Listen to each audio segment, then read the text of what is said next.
Mhm. Hi, everyone. So let's see here. I wanted to bring in with me for this conversation Rachel Green.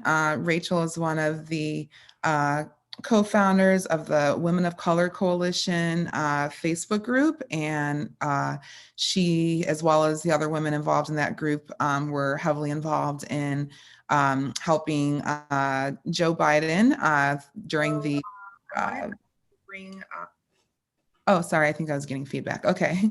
And anyway, Rachel, are you there? Good evening. I am. As you know, here on the East Coast, it's pretty late for us here. What is it about? Almost 10 o'clock. How's it for everyone else out there? Yeah, same. Yeah, I'm glad you're able to take a little time, and I don't want to keep everybody too long. So you know, between the different screenings that On Voice has had, we've done this watch party about four times now. I think this is probably like my maybe my fifth or sixth time seeing All In, and I'm just going to give just a little. I'll just offer a little bit of context for those people who are just hopping on to the Facebook Live or Facebook Watch Party. So we, as a group, Envoys for Humanity, they had a watch party for the film, the documentary All In, The Fight for Our Democracy. And it's on Amazon Prime. And even if you're not an Amazon Prime member, you can always get a free membership for 30 days. And then after that 30 days or before, you can always cancel it, but at least you can have an opportunity to watch the film. And the film it stars Stacey Abrams, Eric Holder, Dr. Carol Anderson from Emory University, and some other voting rights advocates. And it really tells the story and really the history of voter suppression in this country, and the racial violence, and white supremacy, and just the trying to suppress the vote of Black people, women, people of color, and indigenous.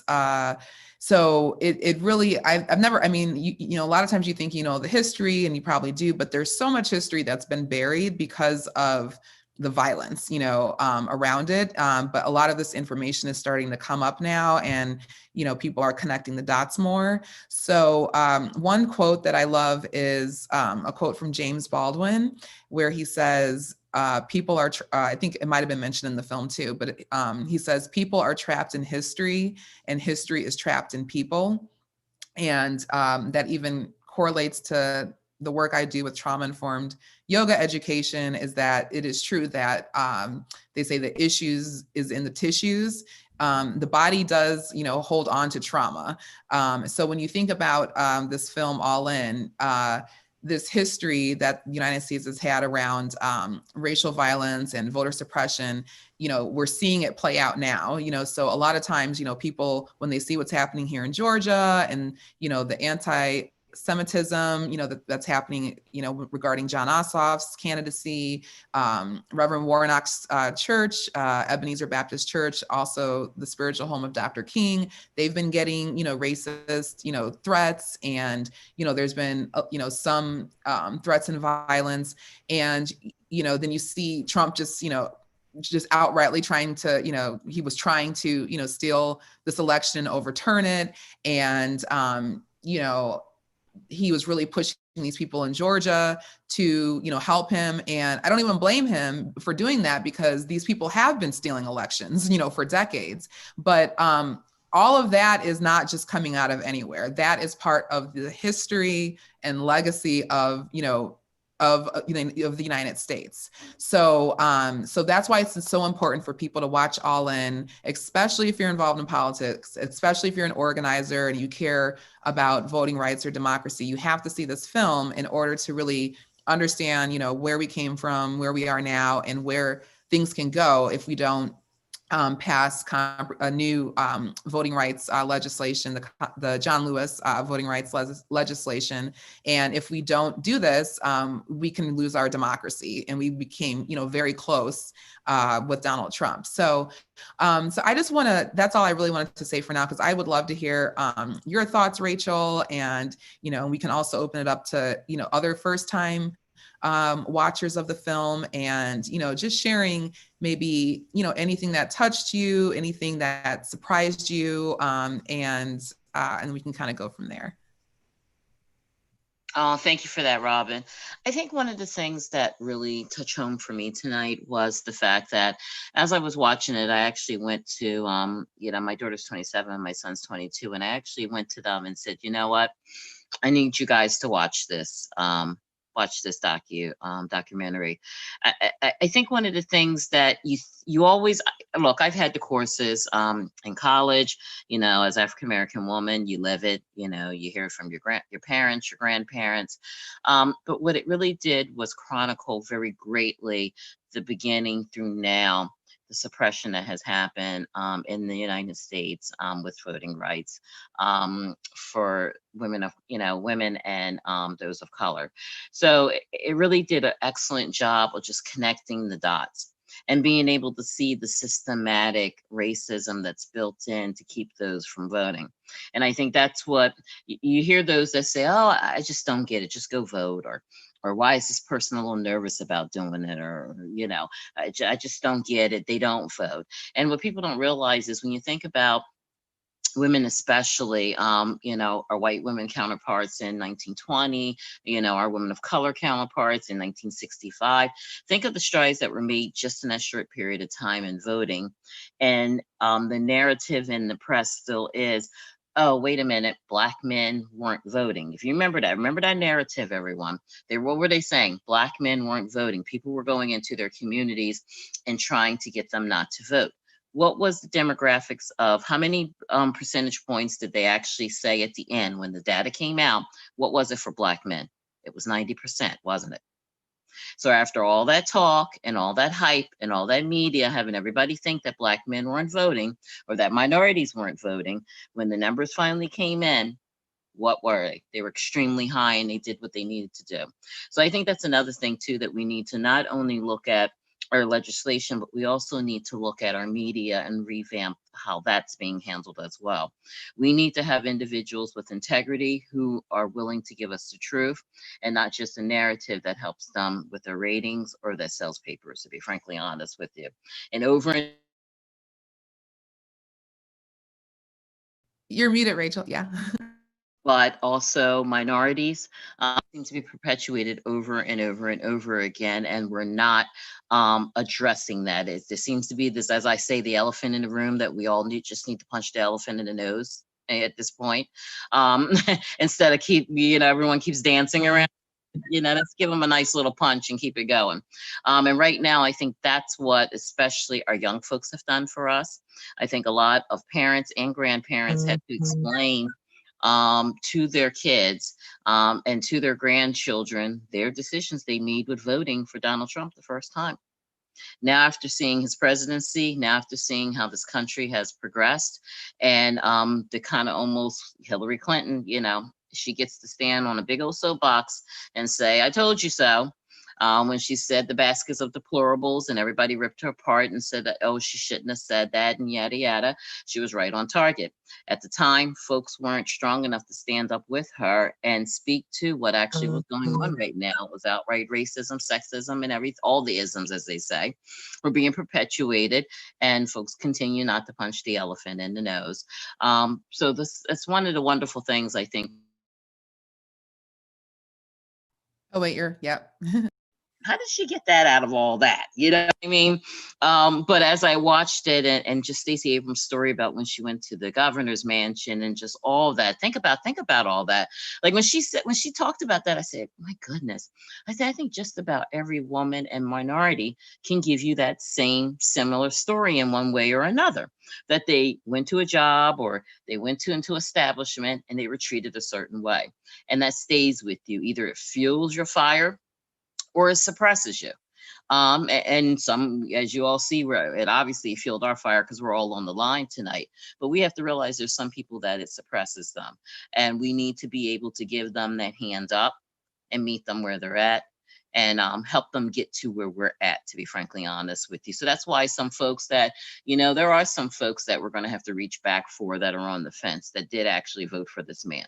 Mhm. Um, might not totally agree with it and like it or understand it, but we're going to have to figure a way to try to meet them where they're at to some degree to be able to move us forward. I think about my parents, I think about my grandparents and great grandparents, how I know they voted for individuals that they knew probably were racist. But if that person was a 40, 60 at that time, think about that. They said, you know what, I'm pushing the pendulum forward. I'm helping to move the pendulum a little, down the line. Well, at least I said to my kids, I said, you guys, wow. I said, to be young again at this, you know what I mean, during this time, my goodness. I said, the things that you're going to be able to accomplish, the things you're going to be able to do, the compromises that you don't have to make now. That's what I think is beautiful, So, with that said, I'll get off my soapbox. Oh, thank you. Yeah. Thank you, ladies. Thank you, Kari and Robyn, for always making sure we're at the forefront of what's happening on the ground. Yes, no, thanks for sharing all of that. And and something you said about, how does that, make them feel, or, because one thing I feel like that Stacey Abrams does, that when she talks about voter suppression, that is different from, other conversations, is she talks more, she touches on the psychological impacts of Uh-huh. it. And I had like, and then also just like, when people live in different parts of the country, we're not all having the same voting experience, So, I'm not from Georgia, but I've been living here for quite some time. And, when I'm telling my mom about, voting and things like that, and, she's in Illinois, and, different things I'll tell her, and she's like, what? We don't have to do that. Or no one's ever, questioned this or that, and it's not to say that, voter suppression is limited to the Republicans or limited to the South. It's actually has happened, all over the country, but everyone's not having that same voting experience. And then, sometimes I'll hear people who, maybe they live in Oregon or Washington State, and, and they'll say like, oh yeah, they mail us our ballots and it works fine and everything. And I'm like, well, look at your demographics. You have like 1% Black people, in these places. And then you look at a place that, we're in the South, the majority of Black people in the country live in the South, totally different experiences, so and so that's one thing I was going to say. Second thing is my best friend, she lived in Georgia before I did, and since I've lived here, she has had several issues. She's been voting here since 2006, and then in 2018 they tried to purge her, and she got a letter, and then one time something was changed in her voter file that she did not change, and these different things were happening. We went into a polling place. This was like for when Lucy McBath was running for Congress. I think it was a runoff, or I'm not sure, but we went in to go vote, and the poll worker was there, and it's the area that we both live in. It's a changing area that's becoming blue, or it actually is blue now. And so this guy was like, Democrat, Democrat, we got a Democrat here, Democrat, and yelling all of this. And, she's been voting here, I said since 2006, she knows her rights and everything, but, it still impacted her, mentally and emotionally, especially when you get a letter from, the Secretary of State saying purged, because it feels like you're being targeted, and so a lot of times, these aren't things that are done on accident.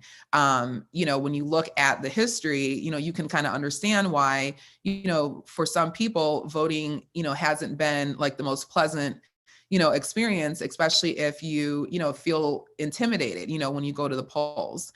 So, that's one thing. I don't know if anyone's ever had the opportunity to go to Montgomery, Alabama, where Equal Justice Initiative is located. Brian Stevenson, he opened the Lynching Memorial and the Peace and Justice Museum. If you ever, have an opportunity to go there, it is totally worth it. I mean, even when you're walking around the town, they have these different, plaques and these different areas where, the Africans came in, through enslavement, and you're walking these streets and seeing this history. And then when you go into the museum, it's so well curated, but literally they have this wall where they take quotes from different Southern governors, and I'm going to tell you two things. Honestly, that was kind of like a moment, because I had an opportunity to travel across the South to do some trauma-informed yoga work with some college students last summer. And when I went into that museum, I'm not gonna I literally knew there was no chance a woman was going to beat Trump and be president, because it literally was laying out on this museum wall. Literally what they were saying was, I forgot one of the quotes, but it's literally we are going to maintain, white supremacy, and Black people are not going to vote. I mean, and then they have the interviews playing of these Southern governors saying this. So this is not, this is totally, orchestrated. It's not an accident and everything. And it's very clear that is part of the fabric of, of this democracy. So anyway, I wanted to ask Paul, I know this is your first time seeing the film. Sorry to put you on the spot, but I'm curious, if you have any insight, especially, just with your fabulous background, global background, and, what are your thoughts? Thank you so much, Robyn, for this opportunity to comment on this absolutely incredible film. This extremely well researched, well documented. This is really a must see for anyone who wants to understand not only the general history of the United States, but the history of American democracy, the history of the disenfranchisement, the active and willful disenfranchisement of various groups. I think in that regard, they did very well, starting with the disenfranchisement that we know the most about, which is the disenfranchisement of African Americans, but then talking about the disenfranchisement of women, the disenfranchisement of Latinos in the Southwest, the disenfranchisement of Native Americans, and how noteworthy figures, including future Supreme Court justices, were at the root of these efforts. So I think this is extremely meticulously researched and presented, and this really is a documentary that everyone must see. And I think of the central role of various states. They spoke about Selma, Alabama, of Mississippi, and of Georgia, and how the murder of that World War II veteran, I think, speaks volumes, and really should be a motivator for those who are active in the fight in Georgia today to win the 2 Senate seats that can propel the Democrats to a majority of the Senate. And curiously, Kamala Harris, a woman of African and of South Asian descent, would be the casting vote, rather than having Mitch McConnell, whom we'd all like to ensure a speedy retirement from his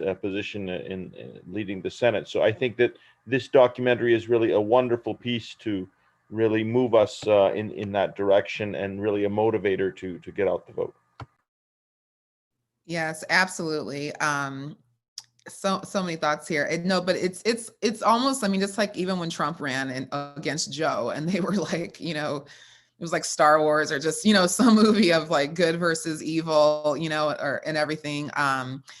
And even with what's happening now, they're just not, it's not an accident or coincidence that John Ossoff, worked for Congressman, John Lewis. And then you have Raphael Warnock, a pastor at Ebenezer Baptist Church, Dr. King's church, and they are running against, the people that they're running against. And it's so important that we just do everything that we can, not only just to get them in for win the Senate or bring it back into balance, and and not just for the people of Georgia, but because it's literally like right versus wrong.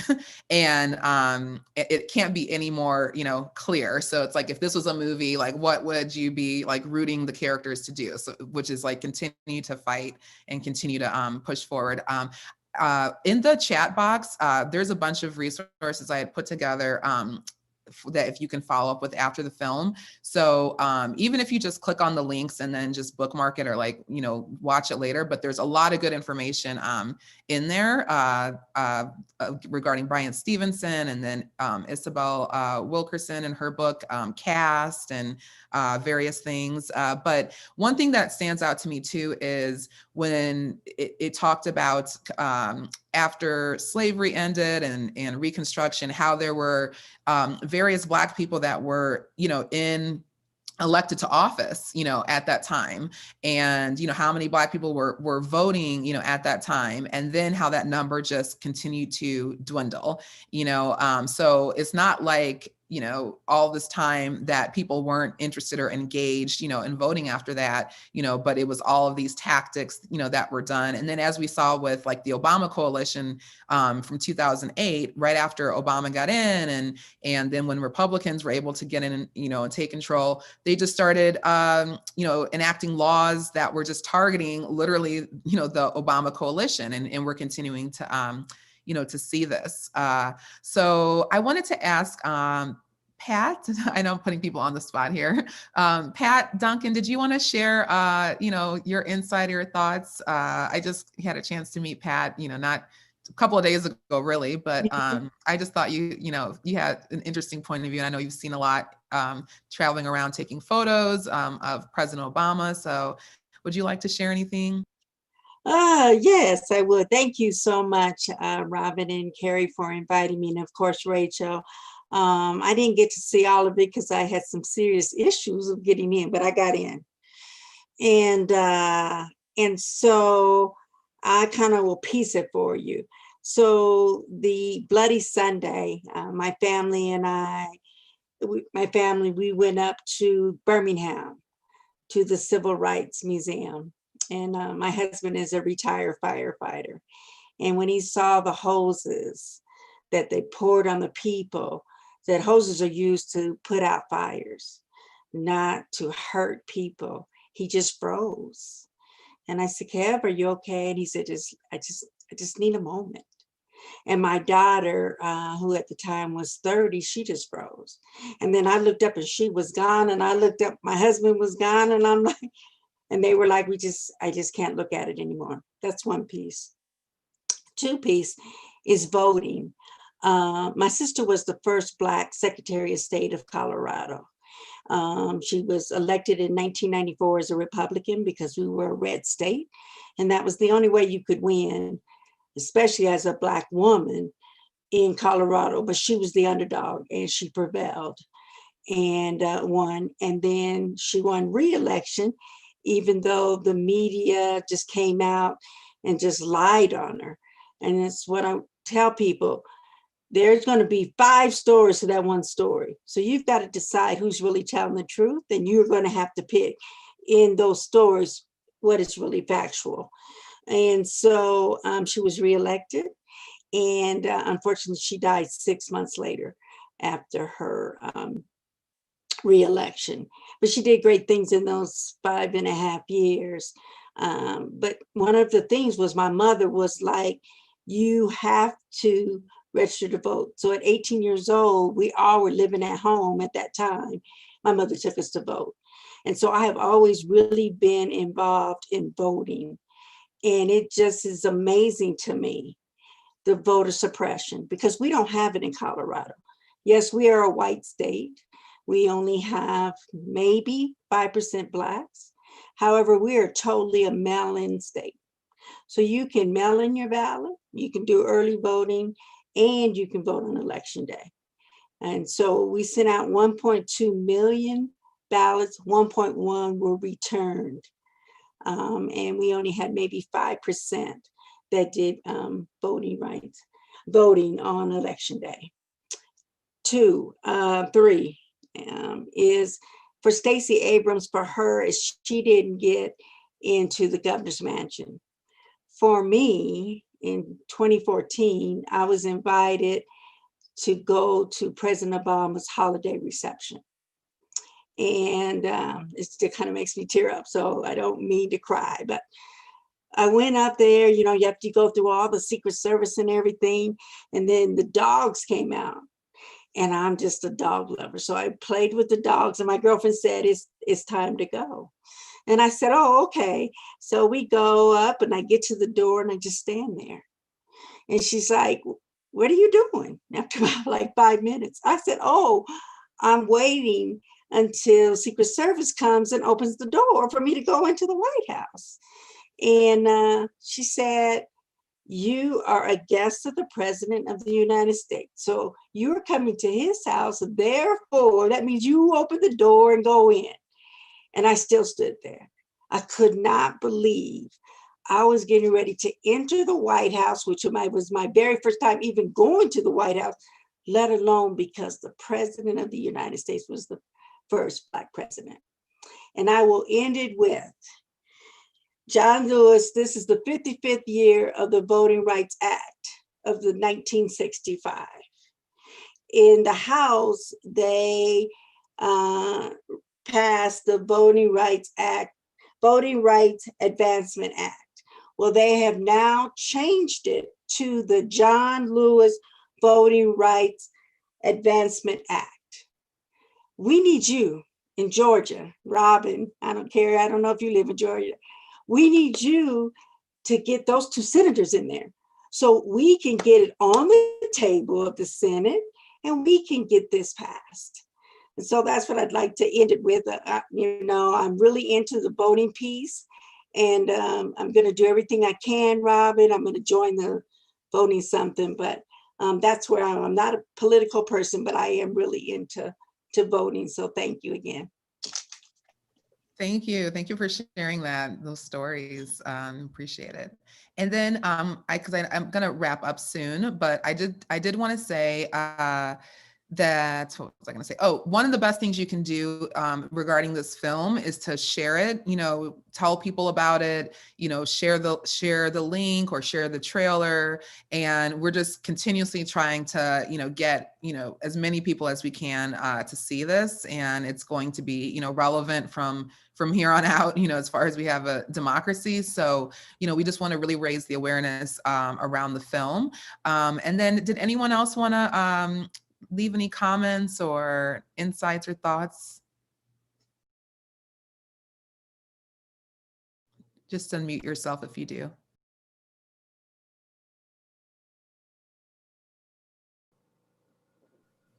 Okay. All right.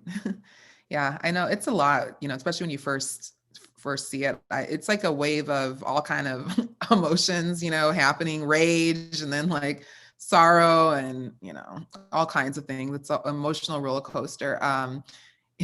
Yeah, someone was saying that they love how Stacey's grandmother is called Bill. I thought that was cute too.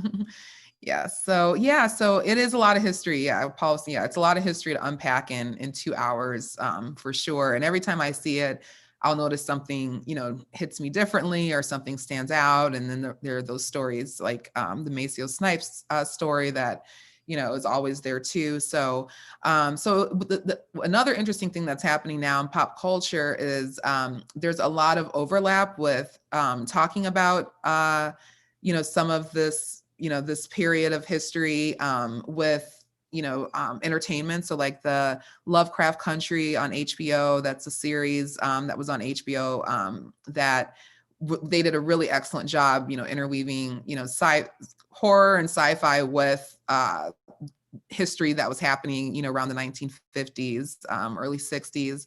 And there's been several films that are starting to do this. So the information is starting to come out more, and I think that's a good thing. And even younger people are more, some of them, are more aware of that time in history. So it's good to connect the dots and come together. And I, appreciate everybody staying up late and just taking this time. I know it was a long time, to watch this whole film. So thank you for, just showing up and holding space during this film. So if anyone has anything else they want to add, feel free. Otherwise, I will toss it back over to Kari, and she can tell you about, other events that are happening this week. Thank you. Thank you so much, Robyn. Thank you for everybody that shared. Pat, that was so amazing, your stories. I would love to just sit down with you and hear more of your stories.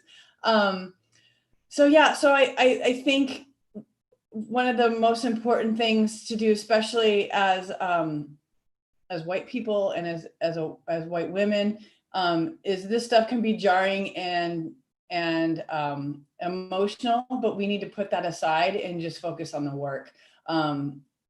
So I use, when I see this, and like Robyn said, it hits me, different things hit me. One of the things that I need to find the quote, because every time I watch, I'm like, oh, I gotta write that quote down, about when there is progress, then there's kind of that backslide. I'm totally messing up. There's that backsliding, when they talked about after the Civil War and that period, and then Jim Crow happened. And so I feel retrenchment. like, what is it? Retrenchment. Retrenchment. Okay, I'm gonna look for that because I just love that quote.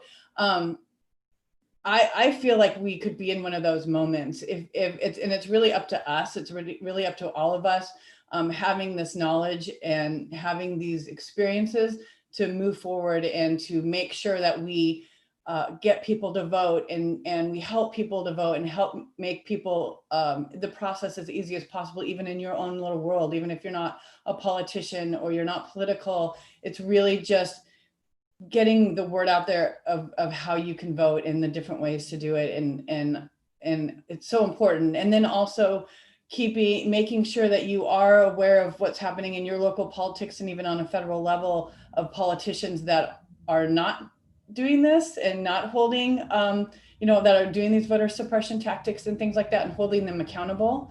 And also when you do have your politicians that are doing the right step and working in the right direction, that you do support them and lift them up. Because if we just go, oh, they're great, doing a great job, and you get complicit, they could lose their race and they're not in politics anymore. And so we have to make sure that every single election we show up, that we're informed of the politicians that are doing the right work. So kind of keep that, in mind about that. And so what I want to talk about real quick, we have a jam-packed, we're kind of celebrating the kickoff of early voting in Georgia. And so we have a jam-packed schedule. So let me see if I copied that over before I hopped on to talk. Oh, that's not it. I'm going to put in here, and again, I'm going to follow up with all of this in an email too, because there are so many great resources and great links. But we have a website that will give you all of our virtual events that are happening this week. So if you go to envoysforhumanity.com/postcarding, that will give you information on my organization specifically is working on writing postcards to young Black voters in Georgia and giving them the information they need to get registered, or not get registered, but early voting dates, phone number if they have questions, website. So we are working on that. And that's ongoing. On Tuesdays, we have a Zocalo Zoom where we meet together on an online space, and we have musicians come in and live art, and we have inspirational speakers, and we're writing postcards as a group, as a community, as we experience all this just joy and happiness for those 2 hours. So check out the website. We have that on Tuesday. We have a phone bank that I am so excited to, our second phone bank that we've been working with Robyn on setting up, and Rachel also. So that's going to be on Thursday, Thursday evening. So if you want to reach out to voters and just let them know that early voting has started and help them get any kind of information, there's phone banks for that. And then Rachel, if you want to pop on real quick and talk about Wednesday and Friday, and then we'll let everybody go from there. I think Rachel. Oh, did she pop off? Yeah, Friday. They have a fun event. It's called it's like cocktails with Jersey girls, I think is the name of it. And they meet on Friday, and it's just more laid back. They'll bring on a person who will teach you how to make a holiday cocktail. And people can just kind of talk and fellowship a little bit for an hour. And then I give an update about a short update about Georgia, just what's happening on the ground. So that's on Friday. And like Kari said, she'll send the links and everything via email. So I just want to definitely thank Scott and Kari, and I know Kristen, she's not on here right now because Kristen's the one who kind of connected me with Scott and Kari, but I had already, it's like I've been crisscrossing the country during the early states, and I would see the Beto Road Warriors, and I would see the Zocalo Zoom kind of along the way. So it was great when we were all finally able to connect, and and thank you, Susan, because you always show up. Every time we've done this documentary. Watch party several times, and she always shows up, and I just think what you all are doing is fantastic. And, keep up the great work, because it's hard work and it's thankless work a lot of times, but it's much needed and purposeful work. So when you can find people who are, happy, joyous warriors doing the work, you definitely want to, align yourself with them, because I just know I was getting really burnt out, right around the time that I, connected with your events, and I was looking forward to them each week, and it really, lifted up my spirits, and having the music and the art, it gives it, a breath of fresh air, doing this work. So thank you. You're so welcome, Robyn, and it's likewise. You have brought the same energy with your holistic approach to activism, and we're so appreciated. And as we go into this home stretch, Kari was mentioning our Zocalo Zooms that are on Tuesday, our postcarding program. We're going to hit 200,000 postcards sent since we began this summer, with more than half of those going to Georgia within the last month. Or within this last period. So we're really excited about how we're getting that kind of real growth and involvement. So thanks to everybody for their writing. But these events, as we come in the home stretch, we're so excited that we have become aligned with so many great people in the area there, from Black Voters Matter. We're going to have Latasha Brown coming in on the 29th. So really excited about having her. And then tomorrow night, we're going to have Randy from Fair Fight, who's going to come in, and she's going to be speaking with us at set break in between two incredible sets of music, one of which is from Kashona, who is originally from an artist. She's a singer-songwriter, a Black woman from, I believe, the Atlanta area. I'm not sure, but she is just amazing. And so we have met her through our Nashville channels, where she lives now. And she has her music career has really just, it's been ongoing. She's a veteran. And then we have the next week, we're going to have Amy Ray from the Indigo Girls, who is one of the most stellar activists, and in all of the kind of musical world. I mean, she has won Grammys, and she has stayed true to being an independent artist, and is such a powerful voice for so many amazing causes, and has her own organization. It is Friends of the Earth, or Honor the Earth, the Honor the Earth Foundation, I believe it is. And in any case, so we're really excited about all of these connections that we're making with such solid activists and people on the ground, and the tradition coming out of the South and we worked a lot in North Carolina, all the people that we've met through there, and then coming down into Georgia, over to Texas. Kari and I are both in California, so I'm originally from Texas, but anyway, just this kind of coast to coast network that we're all becoming involved with. So it's just so exciting, and we're going to keep moving forward with, this whole weaponization of voter suppression is just bullshit. And we are going to fight it. We're going to do everything that we can as an organization moving beyond the election. And as Stacey says, this is a process. Voting is a process, and this fight is a process.